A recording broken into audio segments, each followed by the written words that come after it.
Isang masayang pagbati na may ngiti sa aking mga labi. Naghahanap ba kayo ng makakatuwang sa pagre-review ng inyong anak? Meron yan sa DepEd. Ang ETUlay online tutorial ay libre at handog ng ating kagawaran sa pangunguna ng OUA ICTS EdTech. Ito ay isang proyektong makatutulong sa mga mag-aaral, katuwang ang mga magulang o kasama sa kani-kanilang tahanan para masagutan at maunawaan ang mga modules. Hangad din ng programang ETUlay ang matulungan ang ating mga guro sa kanilang mga blended learning classes. Ang ating ETUlay ay mula kinder hanggang senior high school. Bukod sa academics, meron din tayong mga special programs gaya ng All is Wellness, Reading and Math Remediation, Storytelling, Mommy Tech Talks, Classes sa Gramatika, Speech Class, Financial Literacy, at marami pang iba. Pinalawig din ng ETUlay ang ating Alive program para sa mga mag-aaral mula grade 1 hanggang grade 3. Gayon din ay mayroon tayong ALS program at SPED tutorials na makasisigurong makakamit ng lahat ang inclusive education. May SPED hotline na rin para sa inyong mga katanungan patungkol sa special education. Kaya, subaybayan mula Lunes hanggang Biyernes, mula 9:00 ng umaga hanggang 7:00 ng gabi ang ating ETUlay. Sa ating pagtutulungan, maiaangat natin ang bawat isa. Ating itutulay ang pagkatuto upang di mapigil ang pag-aaral ng kabataang Pilipino. Itulay natin ito, sulong edukalidad.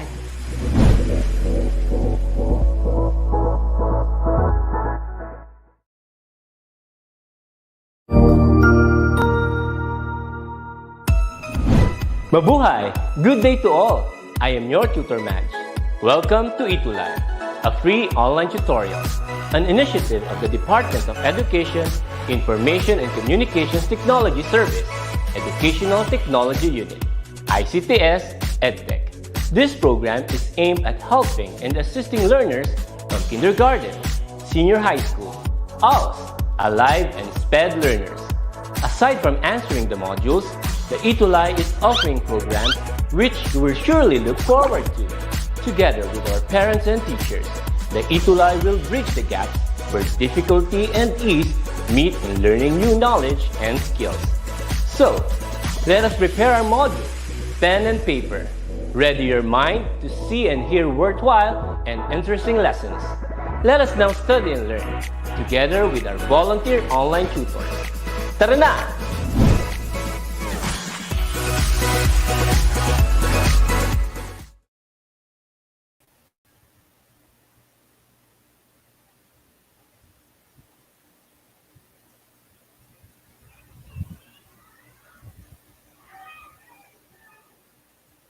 Okay, so hello, good morning po mga ka-ETUlay. So today is actually a very special day aside from this is Friday ETUlay online tutorial for Java programming from 11 to 12, okay? So this is your tutor Bell from SDO Bataan. So we're going to have Java programming for 11 to 12, no? So this is actually quarter 4, week 4. So today's topic is very interesting because lagi po natin tong nakikita at naa-apply, no? So mararanasan natin siya in every day of our lives, no? So which is generating random numbers, no? So but we're going to do it in Java. No? So how are we going to make a program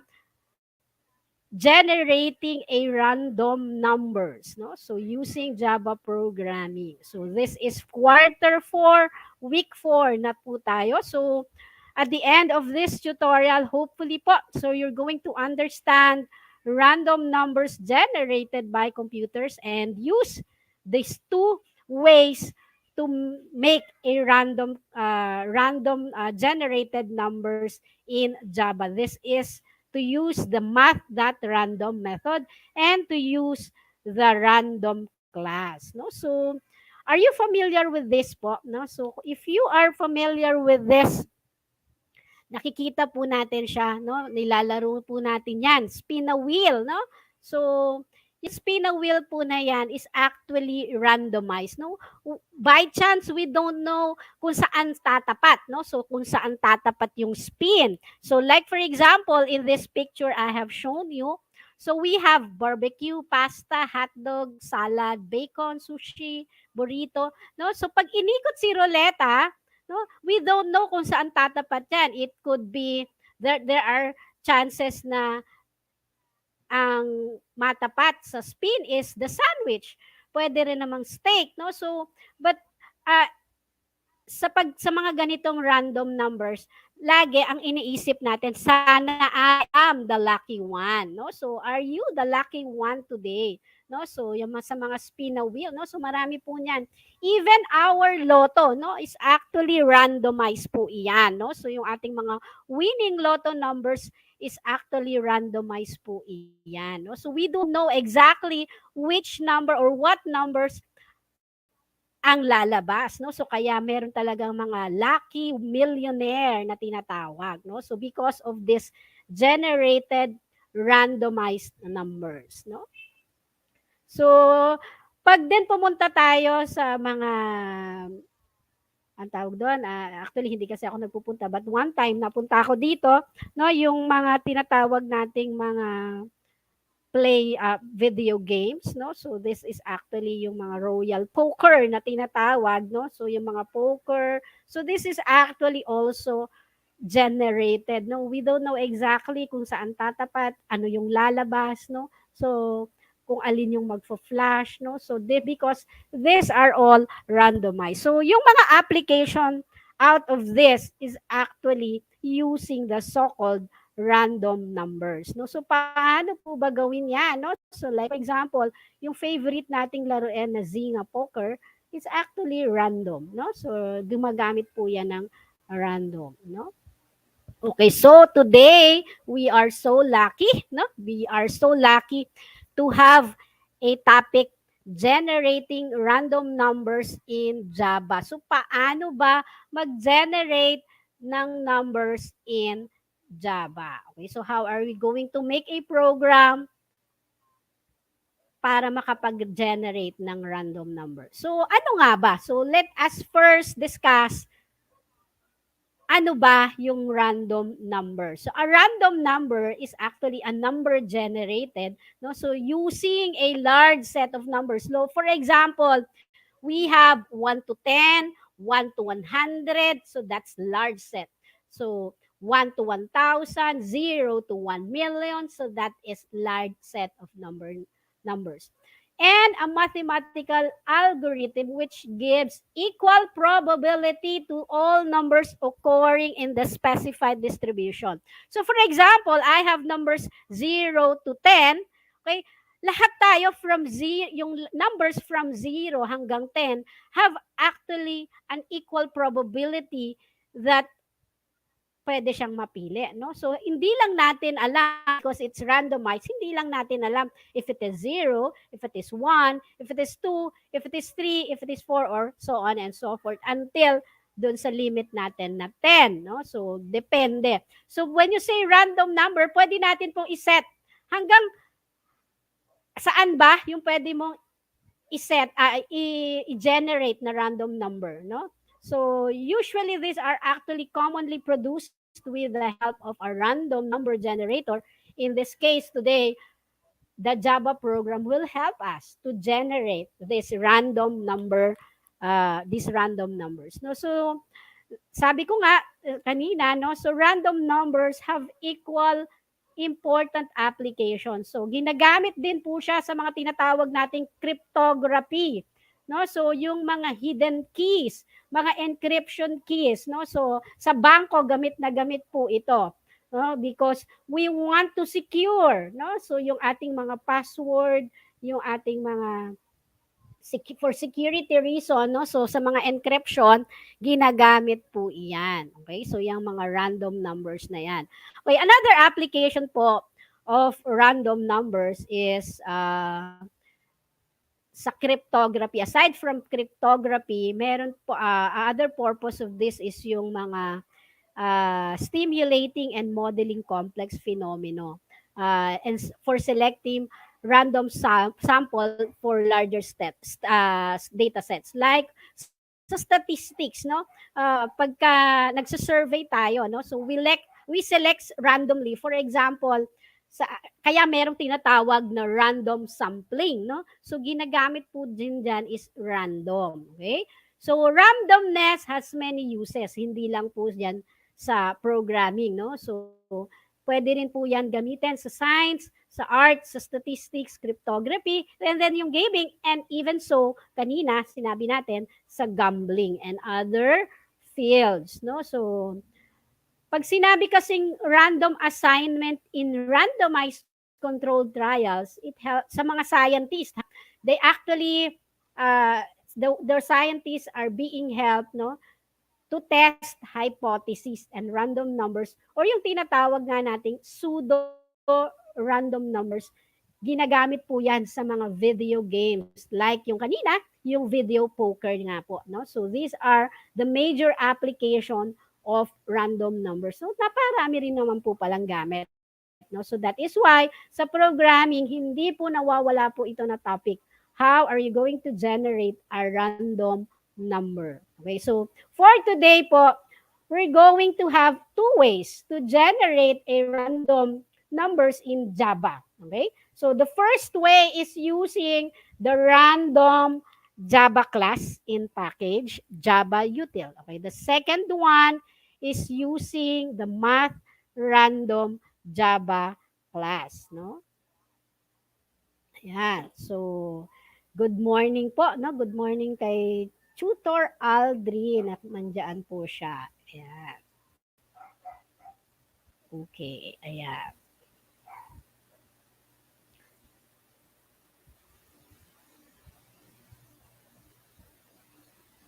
Ayan, no? So, how are we going to use yung ating first way, no? So, let us discuss now the first way, using the random class. How are we going to generate a number using the random class generator in Java? Okay, so napakasimple lang po niya actually, no? So we're going to use the package java.util. Okay, specifically the random class. Okay? So kaya dito import java.util.random. So we're going to use other the packages na util yung random class para makapag-create tayo ng list of random numbers. No? So simply to say, we're lalagay lang natin po sa iltaas ng ating Java code itong import java.util.asterisk, import java.util.random.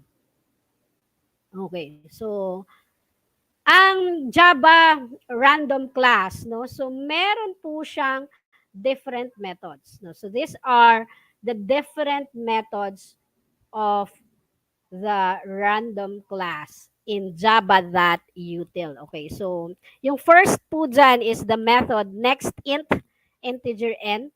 So nagre-return po ito ng tinatawag nating pseudo random integer value between 0 inclusive, no? So kasama, ibig sabihin inclusive kasama si 0.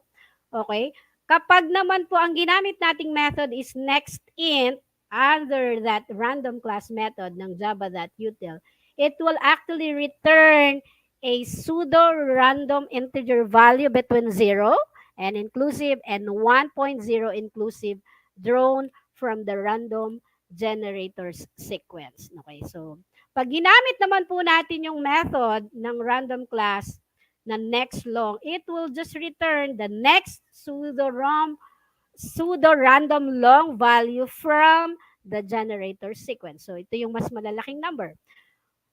So kasi nga long, 'di ba? So long is actually a data type, no? So Next double, i-return naman po niya, ito yung mga mayroong decimal numbers. No? So, between 0.0 and 1.0 from the generator sequence. Okay, next boolean, it will just return the next pseudo-random value from the generator sequence. So, mamaya po, ipapakita ko sa inyo how are we going to use yung next int method and the next int integer and random class method. Okay. So, tingnan po natin. No? So, let us discuss these terms. So, when you say random, value that cannot be predicted. Hindi mo masasabi kung ano yung lalabas. No? So, sa spinning wheel, di ba, hindi natin alam. You cannot predict actually kung alin yung you can only assume but you cannot really predict exact number na kung saan tatapat yung spin, di po ba? Okay, so that is why it's called random. Okay, and then, pag sinabi din pong random, ang lagi po nating tatandaan, dapat may starting value. Okay, so ang tawag po natin dito, yung technical term for this is the so-called seed. Okay, so ano yung starting value? Okay, let us first identify saan tayo magsisimula. Okay, so for example, 0 ba? No? Sa 10 ba? Sa 100 ba? Sa 1,000 ba? Okay, so we have to set the seed, which is the so-called starting value. Okay? Okay, so pag sinabi pong pseudo-random, kanina nakikita po natin sa previous slide ko. So sabing ganyan, it will return a pseudo-random number. So when you say pseudo means false, random, a value that you cannot predict. So ibig sabihin po, pag pinagsama si pseudo-random, it only means that these are the numbers appear to be random but are the same set of numbers whenever the seed is the same. So, ibig sabihin, kung parehas ng seed, no? So, most likely, kung ang limit niya is 0 to 10, hanggang 10 ang limit, and then ang seed niya is 0, most likely, dahil pseudo-random, the numbers that will appear, the random numbers, will always and always will be from 0 to 10. Okay? Hindi pwedeng maging 100 because your limit is up to 10 lang. Okay? That is why it's called pseudo-random. Okay? As long as the seed is the same. Okay? So, as long as that there is a limit, no, and then doon lang po siya iikot yung ating random numbers. Hindi po pwedeng, ang sinet mo na limit, for example, is 1,000, and then the seed is 5, hindi pwedeng mag-start yung random mo. Wala kang makikita doon na 0 because you started your seed sa 5. Okay po ba? So, nagkakaintindihan po tayo doon? Okay. So, for us to understand it more, so gamitin na natin yung una, no? So, ito po siya.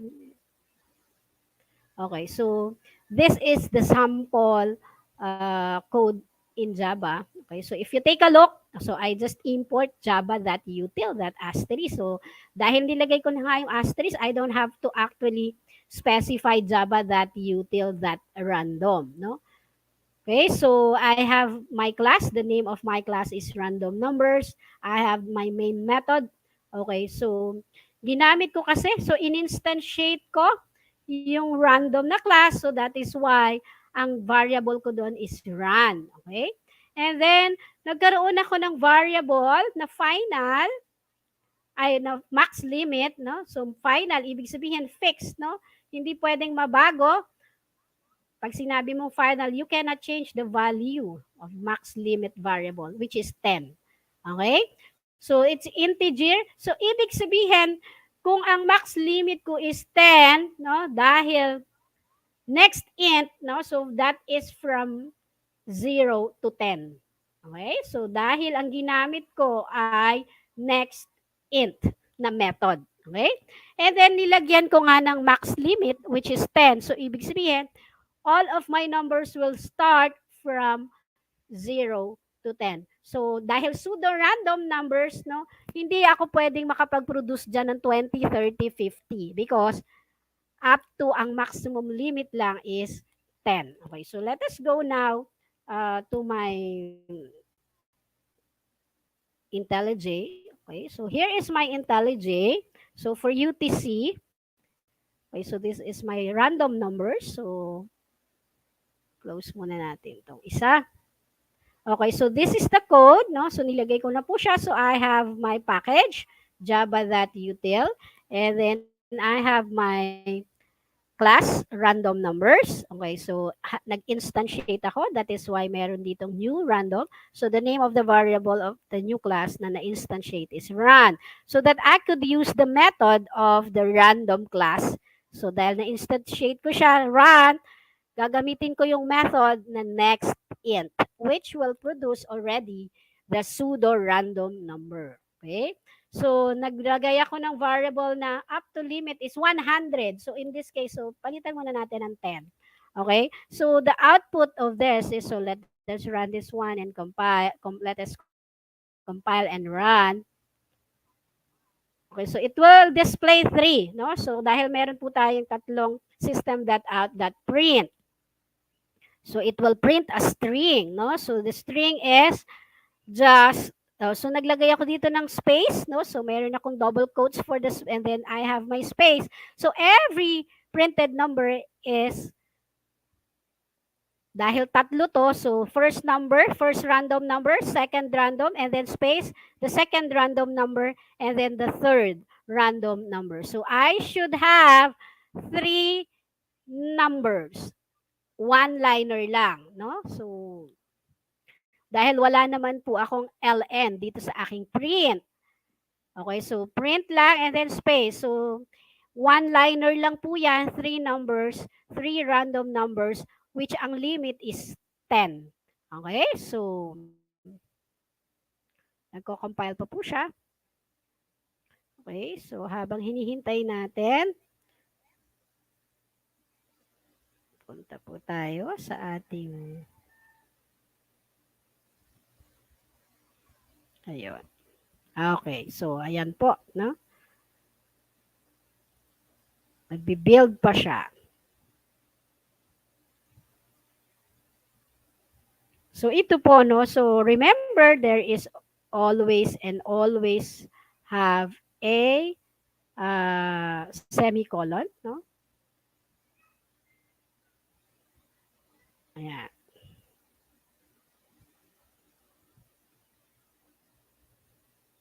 Ayan, so tagal. Medyo matagal lang po siya.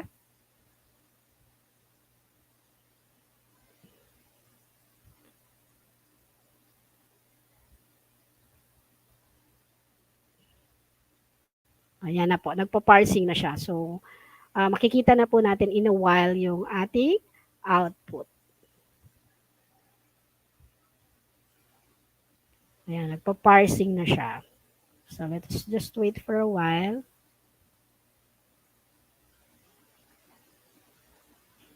Ayan.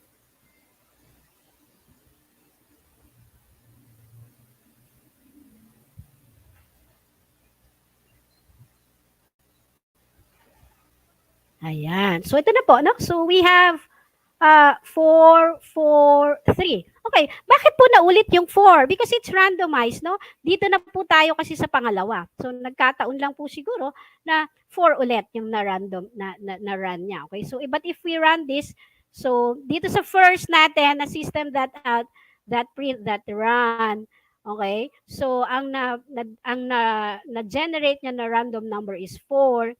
And then, dun sa ating second display, 4 ulit, no? So, accidentally, no? So, ang na-generate ulit is number 4.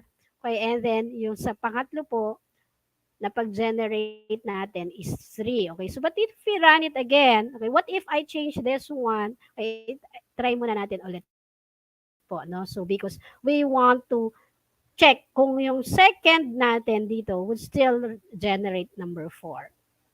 Okay, so that we want to check. So, ayan po. Okay, so sana po nakikita nyo siya. Medyo nilakihan ko na nga yung screen. Hopefully, it's still visible. No?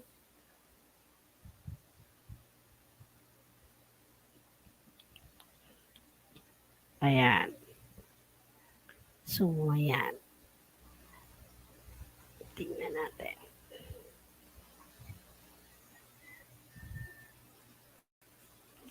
Nagbi-build pa rin siya. So, ang bilis lang, di po ba? I remember using these random numbers because when I was still in Bataan Peninsula State University, no, gumawa kami ng yung aming sa SSG, no, so nag-generate kami ng mga random numbers na ibibigay namin sa mga estudyante para iyon yung ipapakita nila to vote. And then, minsan lang yon, no? So, once lang yun ma-generate, hindi na pwedeng gamitin ulit. Okay?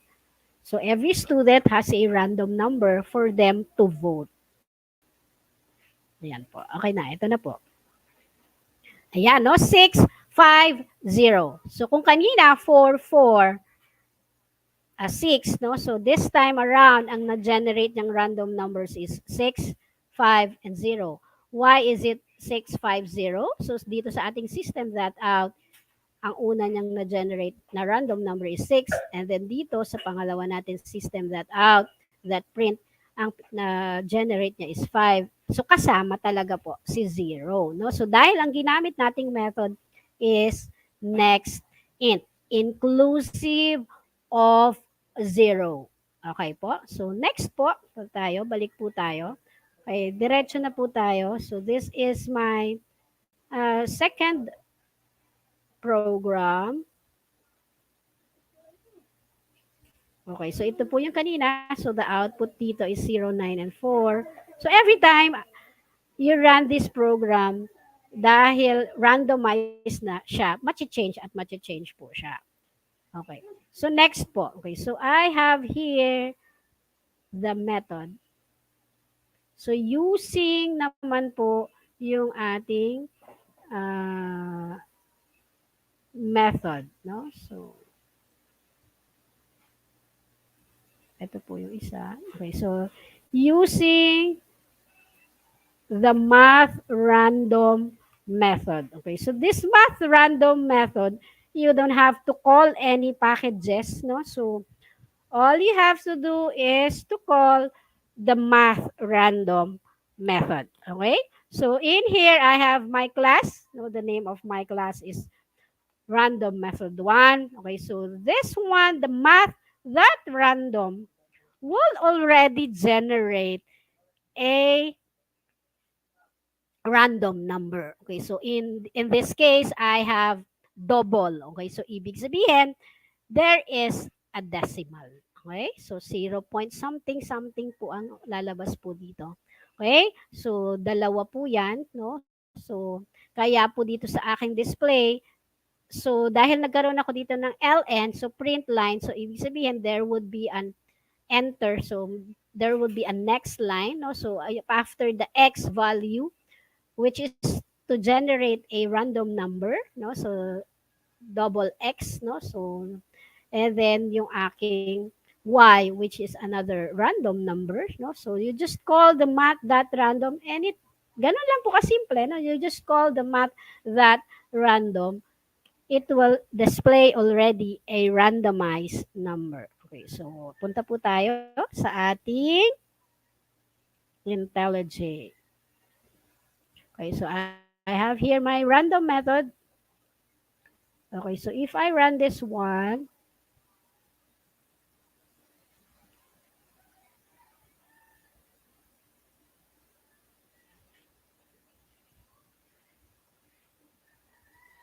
so meron, dahil double, no, kung kanina is integer, whole number, so this time around, I have double, no?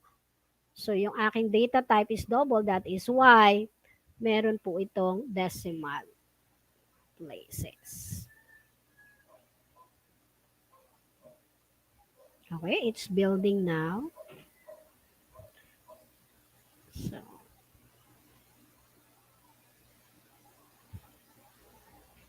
ayan, no? So, good morning din po kay Sir Marlon. Nanonood siya. Yan. Sir Marlon, Sir Aldrin, pakishare po kay Sir Pao. Kay Tutor Pao, nanonood daw pala yung mga students niya. Hindi po na-send yung link kanina. Ayan, no? So this one. So this is a random number. So ito po yung output niya. So dahil double, no? So may decimal places. Okay? So next time around, pwede nyo naman po i-format to if you just want yung 2 digits lang no after the decimal point. No?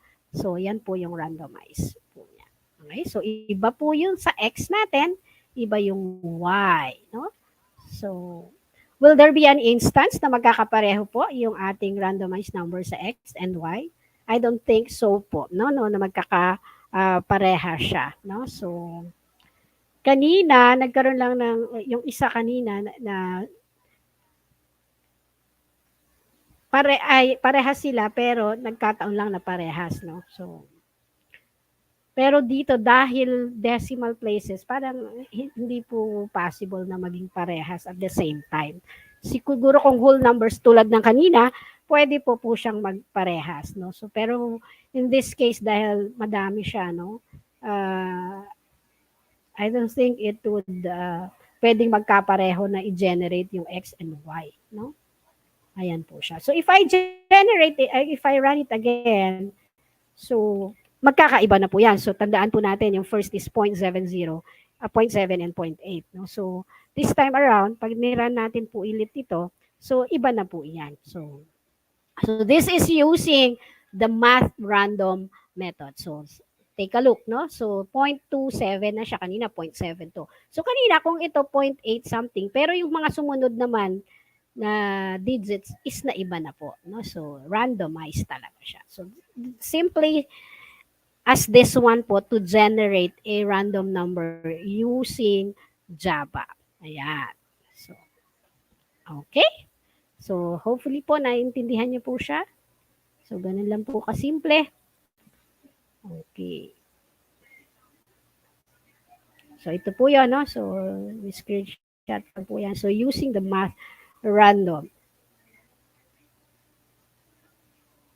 Okay. So, saglit po. So, let's have a recap po, no? So, random number can be generated using 2 ways sa Java. Okay, the first is you have to use the random Java class. So nasa package po yan ang java.util. And then we have the math.random Java class. No? So, ganun lang po. Okay, so let's have a quiz. Madali lang po ito. Okay, so based on the Java code below, what is true about the variable R? No? So R new na variable. Okay, so R new is equal to R that next int 5. So what is true about this one? Okay, so is it an instance of the random class? Or B, it has a value of 5? Or C, so C po dapat yon. It is an instance of the random class. Or D, it is an instance of the parehas pala yun. No? So yung C and D. So A and B na lang po tayo. Okay, so the answer would be, syempre it is actually A. No? So it is actually an instance. The R is an instance of the random class. In-instantiate natin. Okay, next question. The Java random class has a function that lets you generate a blank number. Letter A, fully random. B, random. C, pseudo-random. Or D, partial random. What is the answer? The answer is, it is actually a pseudo-random po. No? So, hindi napalitan. Letter C dapat po yan. Okay? So, pseudo-random, ibig sabihin po, you have, kung parehas lang ng seed. Okay, so kung ang seed mo will start is 0 and then the limit is 10. So every now and then, ang lalabas lang po na value dyan is 0 to 10. Hindi po pwedeng maging 100 ang lalabas na generated number because nag-start, yung seed natin is 0 and then yung limit natin is 10. So hindi po pwedeng doon lang siya dapat iikot. No? So pseudo-random po siya ang tawag doon. Okay, so these are my references. So let's get ready po, no? So mga ka-coder, ka-tech quiz, no? So sabi nga po ni Paul Astor, the world is governed by chance, no? So hindi natin minsan alam, no, what will happen. We cannot predict, no? So only God. Randomness stalks us every day of our lives, no? Minsan merong mga mangyayari na hindi natin inaasahan, no? So random nga no? So yan po ang sabi ni Paul Auster. Yan, no? So every Friday po, no? Mas maaga tayong matatapos ngayon. So si Tutor Pau, si Tutor Drain, ako po ang inyong Tutor Bell, si Tutor Lon, no? So ng CSS. So every Friday po yan from 9 a.m. to 12 noon po, magkakasama-sama po tayo. So for your comments and suggestions, paki-scan lamang po yung QR code and paki-click yung link na nakikita on your screen. No? So this is your Tutor Bell from SDO Bataan. And bago po tayo magtapos, no? So thank you. At gusto ko lamang po i-greet yung aking daughter na happy 9th birthday. No? So she's celebrating her birthday today. So thank you again mga ka-tech quiz. Bye po. Thank you.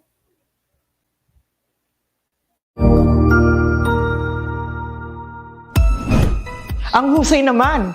Natapos mo ang iyong tutorial session kasama ang iyong mahusay na ETUlay tutor. May bago ka bang natutuhan?